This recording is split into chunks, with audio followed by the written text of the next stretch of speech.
So, ఇది వచ్చేసి పెద్ద పసిపల్ల. ఇది మా అత్తయ్య, మామయ్య వాళ్ళ ఊరు. సో, ఈ ఊర్లో అన్ని హౌసెస్ మోస్ట్‌లీ అన్నీ రాళ్ళతో కన్‌స్ట్రక్ట్ చేసినవే. సో, ఇక్కడ చూస్తున్నారు కదా! ప్రతీది కూడా స్టోన్‌తోనే కన్‌స్ట్రక్ట్ చేసుంది. ఇది వచ్చేసి బావి.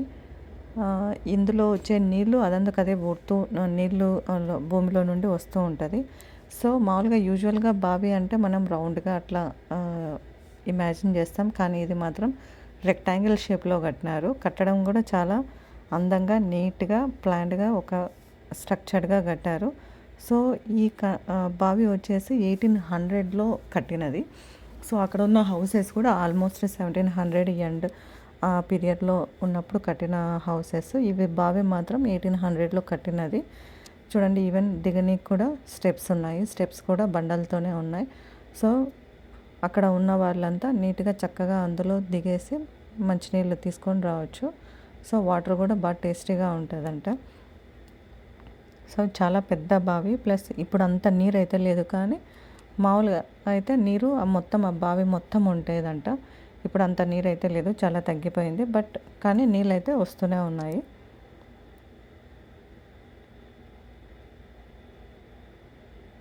సో, అలా దిగడానికి మెట్లు కూడా ఉన్నాయి.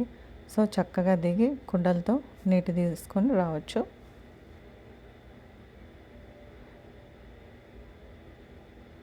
ఇప్పుడు అంత నీళ్ళు లేదు కానీ ఏదో కొద్ది వరకు అయితే ఉంది.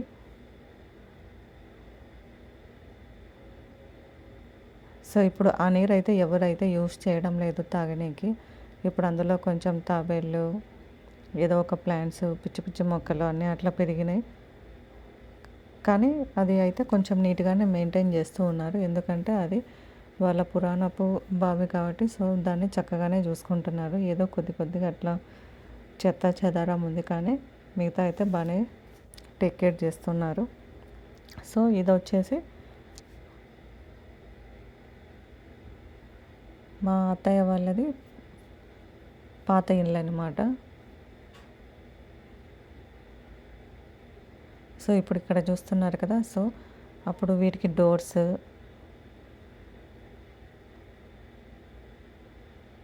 ఎంత స్ట్రాంగ్‌గా ఉండేవో చూడండి.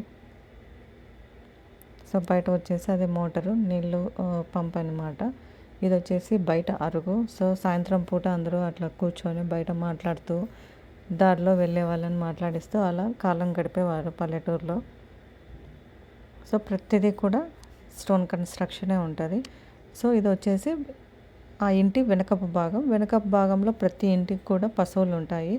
పశువులు, ఎనుములు ఏదో ఒకటి అయితే ఖచ్చితంగా ఉంటాయి. ముందర భాగం ఇండ్లు, వెనకాల భాగం పశువులకుంటది. సో, ఇక్కడొచ్చేసి వాటిని కట్టేయడం, వాటికి నీరు అన్నీ ఎవ్రీథింగ్ అంతా ఇక్కడ బ్యాక్ సైడే ఉంటది.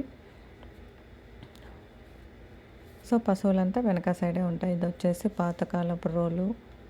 అదొచ్చేసి నీళ్ళు, ఎనుములకి నీళ్ళు తీసుకొనొచ్చి అందులో స్టోర్ చేసుకుంటారు. సో, అది స్టోర్ చేసుకునేది కూడా బండతోనే కట్టినారు.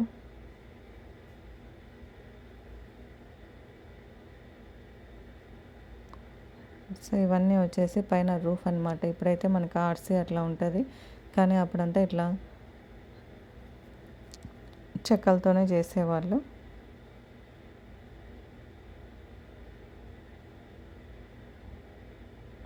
దూలాలు అంటారు కదా! అట్లా అనమాట.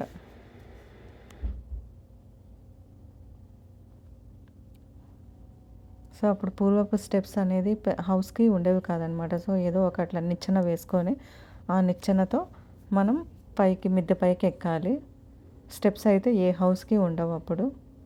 సో, నిచ్చెన వేసుకొని అలా పైకెక్కి పైన పడుకునేవారనమాట. సో, అప్పుడు కరెంటు ఎక్కువగా ఉండదు కాబట్టి మంచి గాలి రావాలి అంటే అట్లా పైకెక్కి పరుపులు వేసుకొని పడుకుంటారు. సో, అలానే అందరూ చేసేవారు. సో, స్వచ్ఛమైన గాలితో ఆనందంగా, హాయిగా నిద్రపోయేవాళ్ళు. ఇప్పుడు అన్నీ ఏసీలు, ఫ్యాన్లు కావాలి. సో, ప్రతి ఊర్లో ఒక మాస్క్ అయితే ఖచ్చితంగా ఉంటది. సో, ఎదురుగా ఇప్పుడు మీకొక మాస్క్ కూడా కనిపిస్తది. చాలా పెద్దగా ఉంటదది మాస్క్ కూడా.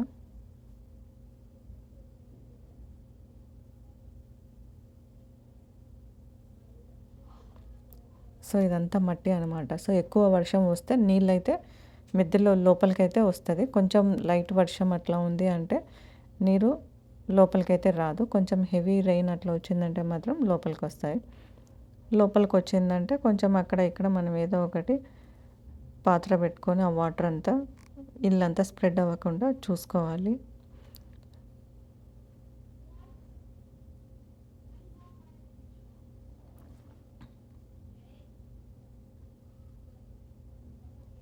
చూడండి, ఇదంతా పశువుల కోసమే పెట్టింది.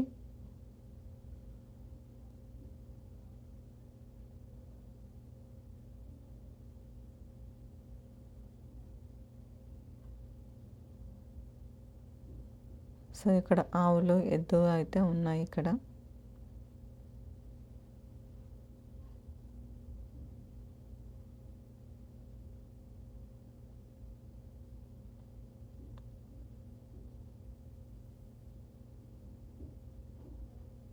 ఇదండి ఆవులు, వాటి దూడ. సో ఇలా చక్కగా పల్లెటూరు వాతావరణం ఉంటుంది.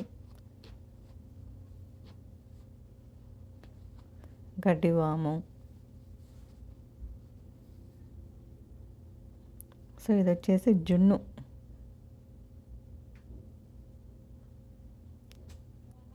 జున్నుకి మనుషులంటే చాలా ఇష్టం, బాగా ఆడుకుంటుంది.